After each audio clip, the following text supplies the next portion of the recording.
Live and alert on the north side of the dirt. It is your man D Real coming at you with another Be Real with D Real, where edutainment is what I do. We are doing Panther's Rage. Still. Part 5. Let's get to part 5 of Panther's Rage. But first, before we get to part 5 of Panther's Rage, this is what I would like you to do for them. Hit comment, like, subscribe, and share to the Be Real with D Real page so that when new material comes out, you get first crack at it like this right here. If you digging what a brother's shoveling, put some dirt in my bucket. Comment, like, subscribe, and share to the page. It's how we growing. I'm growing something. And this right here is what we growing. Jungle Action number 10, featuring the Black Panther. King Kadaver is dead and living in Wakanda. The African Avenger strikes again, and his clothes are coming off of him.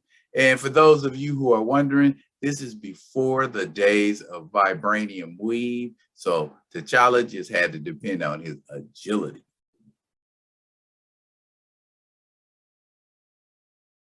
What in the world? What is going on? And before we get into what's going on, Don McGregor still invited to the picnic on writing duties, and Billy Graham takes over. Not that Billy Graham, but the brother man Billy Graham, artist Billy Graham. Watch the level of art on this story.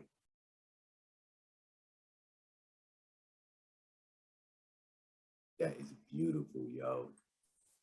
Look at that. He's fighting a crocodile.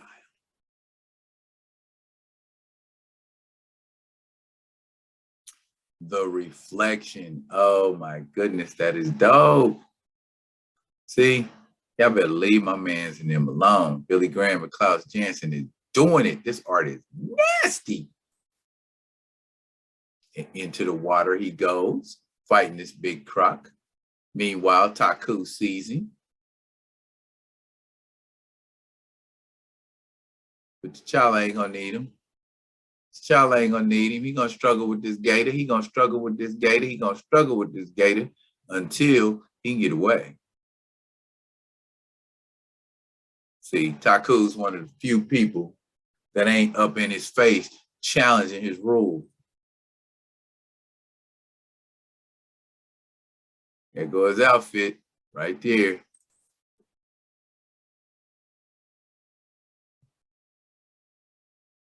Clothes tearing up. Let y'all know, T'Challa is ready. This is when he's really starting to rage. You know what I mean? You can see it in the art. You can see it in his motions, waving his fists. You know, he's mad that Killmonger's challenging his rule, and he's posing as a rebel.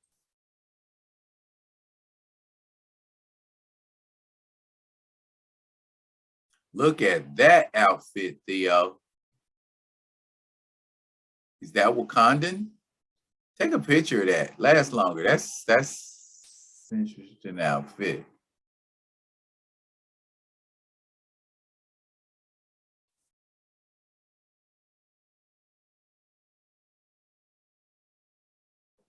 She worried about Wakandans coming for her with pitchforks and torches.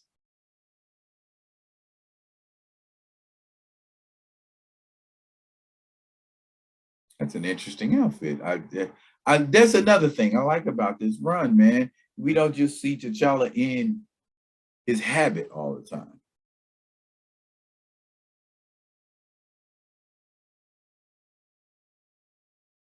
I like the analogy of the land being in his blood, and blood vessels are like a river.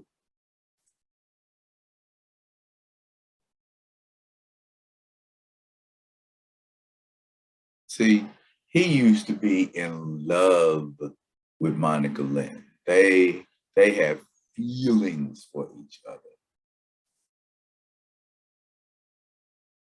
Here he is once again in his people just walking around naked in Wakanda, man.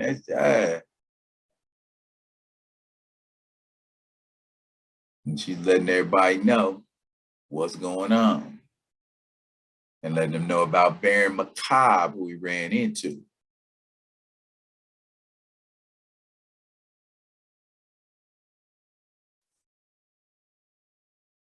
Say, hush, Tanzika. It would seem the kitchen is overstocked with roast crawled venison. Don't they change the menus more? You're going to turn your back on my question. What are you going to do about the Outworlder? They seemed very concerned.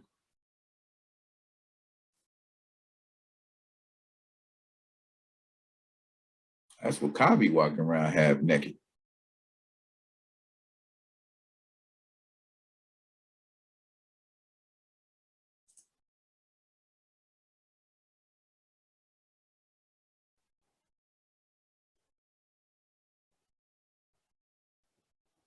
Sad, sad moments. He's stressing. His girl is being accused of murder, and one of his people are dead, and the other people are giving him a hard time. They are lucky T'Challa don't reach back and slap somebody.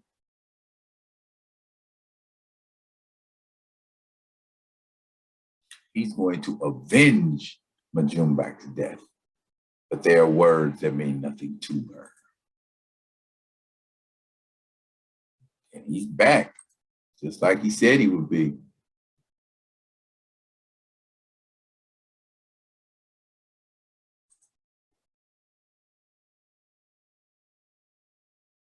Uh-oh. What has creeped up on T'Challa? More dead people. This time, he like, I done had enough. I'm about to beat you dead jokers down.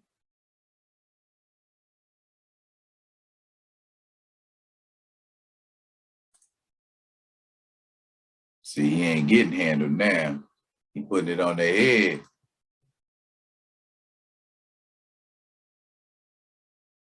Boy, is he ever. Wow.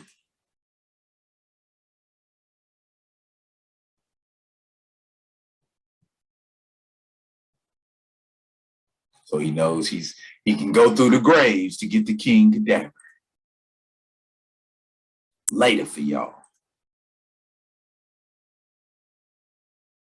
I like how he can hit two people at the same time with precision. I need to learn how to do that. And down he goes. That art, man. Just look at that art, man. That art. And he lands in this hole. What's in this hole? There's a hole. There's a hole underneath the burial chamber. And who is in it? King Kadaver. Wow. Now you got two bad guys you got to deal with, T'Challa. King Kadaver and Baron Macabre.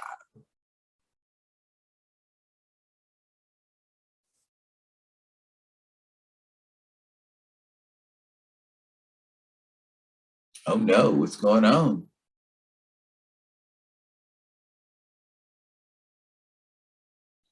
It appears that King Kadaver has the ability to torture folks mentally.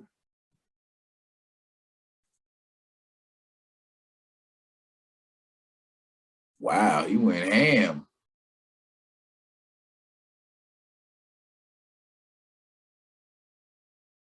So here we go. Baron Macabre ain't no zombie after all. Now on to King Kadaver. Oh, but that ain't a mask on King Kadaver. That's his ugly face and his big broccoli looking head.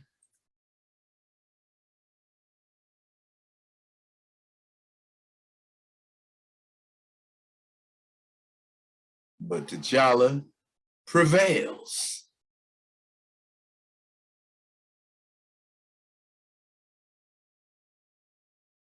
T'Challa comes to the realization that those weapons, Macabre's wrist lasers, all of them were stolen from our own weapon depot. Killmonger's been raiding right in the heart of central Wakanda, and he's used our weapons to slaughter us.